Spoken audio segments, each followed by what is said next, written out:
morning, and welcome to Spartan Spotlight, where we bring you all things regarding AU athletics. I'm Randy Armstrong. Today, I will be talking to Coach Troy Edwards and Lorelei Ritzert, women's head soccer coach and soccer forward. Then Coach Ryan Lakin, men's head soccer coach. We will also feature a short feature story about a few of the seniors on the girls soccer team and hear about the joys of their senior year as champions. Aurora University women's soccer team has recently won the NAC Conference Championship and learned that they will be advancing to the NCAA Division III Championships. I'm lucky to be here with head coach Troy Edwards and forward Lorelei Ritzert. How are you guys doing today? Good. Doing well, Good. So once again, Aurora University women's soccer team proved themselves to be a powerhouse, winning the NAC Conference Champ and advancing to the NCAA Division III Championships. How does it feel, Lorelei? It feels good as a player to know you've won another championship because that was one of our goals for the season. So it's awesome. Good. What about you, Coach? It was good. You know, we worked hard throughout the season. Started out a little bit slow, but I think we as coaches and as players knew that eventually we'd come together. And as Lorelei said, that's one of our goals was to win the conference title, and it feels great to accomplish it. Good. And Coach, this is your third year here, and you have an outstanding record of 54-8-2. What is your recipe for success, and how do you keep the players motivated? Well, I think, you know, we're thankful that a good foundation has been built for the program. And, you know, what we're trying to do is just elevate it a little bit more. You know, I think as far as secrets for success and keeping them motivated, I know that our players right now don't want to be the team that does not win a regular season title and a conference championship. So, I mean, that's motivation right there. And to, you know, continue to attain to the high standards on and off the field, and I think that's a big part of our success as well, is what we expect for our players as, you know, as students, as athletes here at Aurora, how they conduct themselves as people off the field, and so really trying to set a standard of an excellent standard in all areas. Awesome. And then Lorelei, too, this is your senior year here, and you've won NAC championships every year. What has been a part of being AU's program compared to what do you see the difference between other conferences? Our team, compared to other teams in the conference, I think us playing harder teams outside of our conference, like Wheaton and Alma and Kalamazoo, help us go into conference, and those are like easier games, so we know how we can play and the level we can play at, and we bring that to every game, which helps us win conference every year. Good. In what ways does your team work to improve in the past and the off season, and have any goals been completed over this season as well? We have a packet that we do in the off season, and you can tell the players who have done it, like Hunter Kopis has gotten so much faster and stronger this year, so doing the off season stuff has really helped this year for players, I think. Good. And then Coach, what are some tactics you work with the players in the off season as well? You know, I think Lorelei brings up a great point, in that the work that our players do in the off season, you know, we see tremendous just growth in them as athletes, and so I think it's a great credit to what we have established here at Aurora with our strength conditioning program.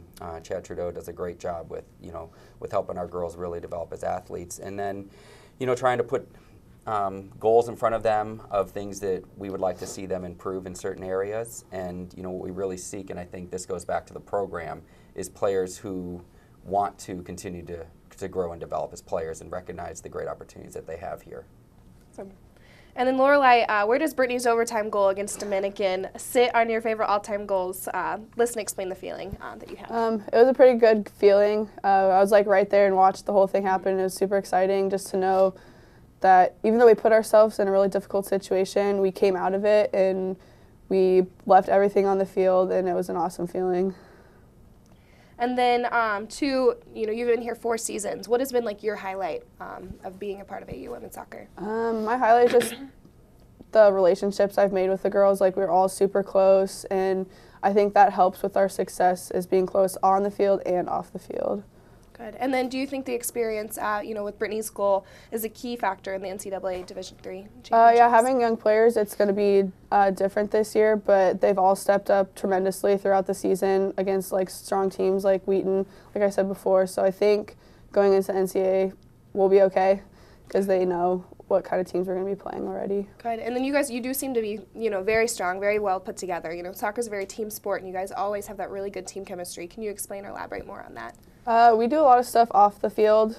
Like we'll go to dinners together, go get coffee, stuff like that, which I think helps us get to know the players not just on the field but off the field, and they have like study halls where they can help each other with homework, and I think that helps. Good. And Coach, you have a few seniors leaving this year. What are some going to be key returners coming into next season? I mean, I think we've got a really good, strong group of freshman players. Obviously, some of them have stepped in right away. Beth Robbins and Caitlin Imhoff and Alexis Bejerlano have all, stepped in and started for us. And so, we'll be looking to those three to continue to grow. But we also have several other young players that, we see a lot of potential in.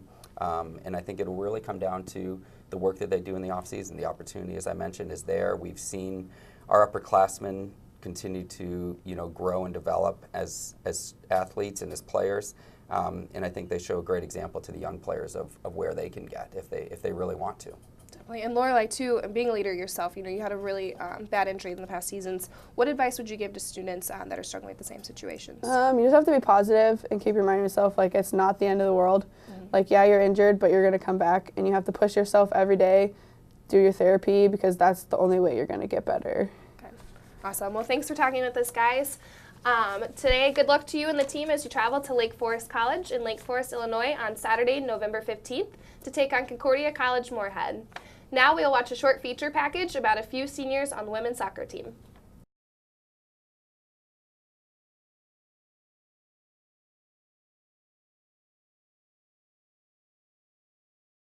Yeah, I've been playing since I was in pigtails. Probably since I was about 5 years old.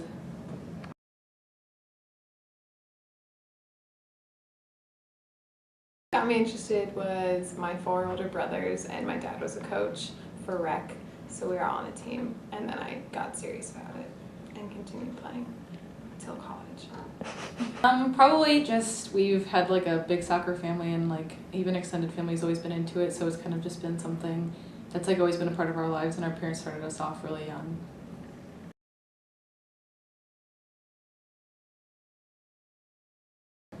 I decided to play in college because high school was not enough, and it just got me motivated to play more in college. So that's how I decided to come here and be a student athlete. Kind of piggyback off Mariah's, I wasn't like done playing after high school, and it's something that I'd played my whole life, and I just wanted to continue it and play at a higher level.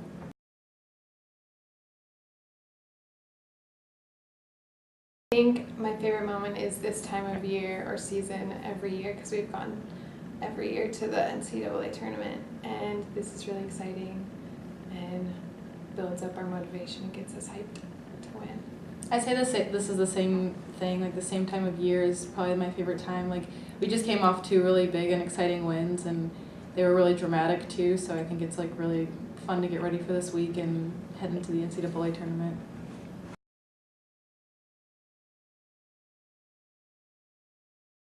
Go. I'm going to take a year off of school because I don't know what I want to do yet, and I'm going to get a job first and then possibly continue school after I take a year off. I'm not going to take a year off. I'm probably just going to jump right into it and either go into sonography school or respiratory therapy, but still debating between the two. Congratulations to the team once again. Aurora University men's soccer team has experienced a pretty exciting season as well, ending the season with an overall record of 12-5-3. I'm here with Coach Ryan Lakin to hear about the season. How are you doing today, Coach? Doing well, thank you. Good. So like I said, teams ended 12-5-3. What were some positive things the team did accomplish this season? Well, I think just hitting the 12-win mark is great. I think we wanted to make the conference tournament, which we did. We wanted to advance in it, which we did. Unfortunately, we fell a little short with winning it. That's always a goal.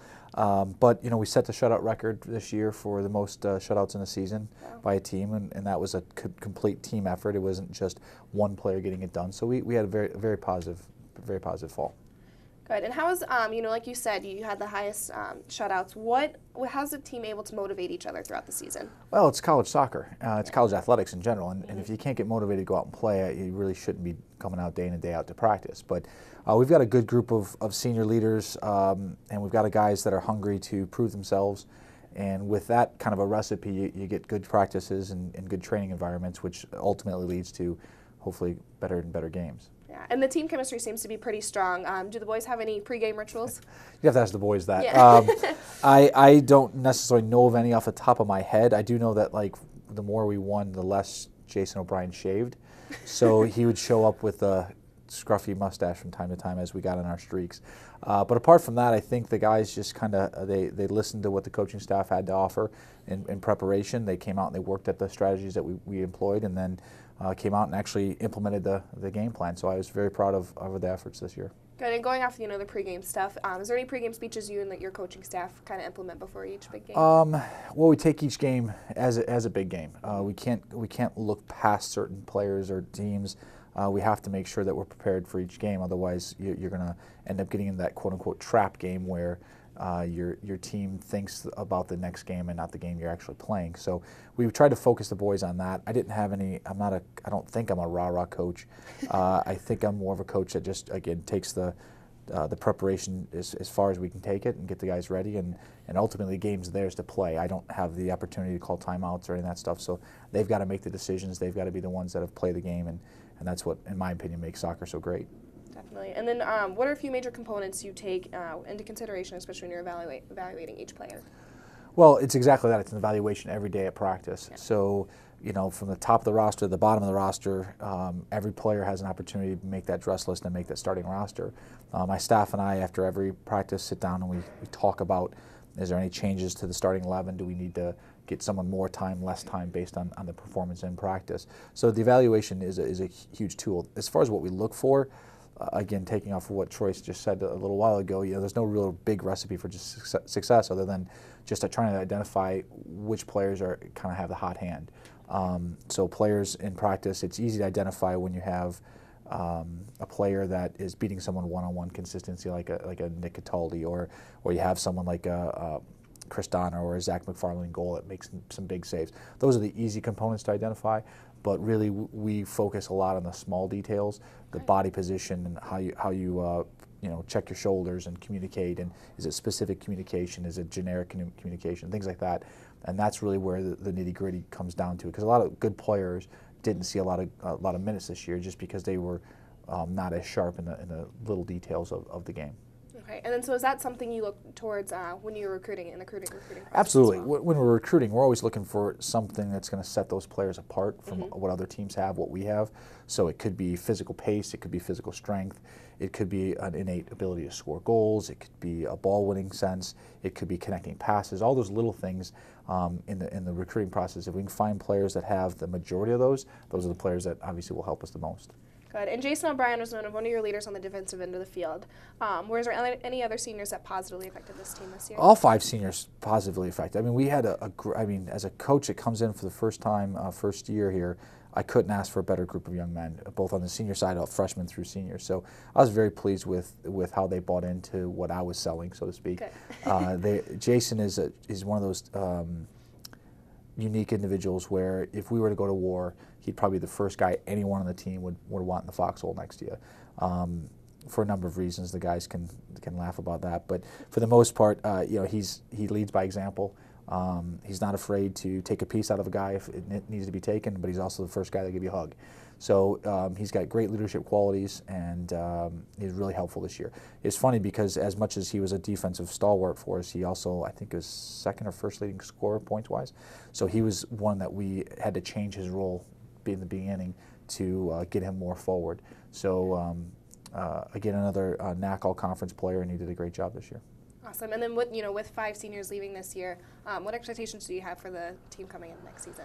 Well, they got to fill that role because all 5 had different moments where they stepped up, and like Emmanuel Denton scored a game winner up at Wisconsin Lutheran, and Pasillas came in late and starting more minutes, and Shane comes on and gives us good minutes, and Donner started a lot of the games and was very unselfish when it came to sharing time with a sophomore. So I look at the seniors, and hopefully the guys will try and fill those big shoes because that group of seniors really cared about each other, cared about the results of the team, but mostly cared about the teammates, which makes them exceptional.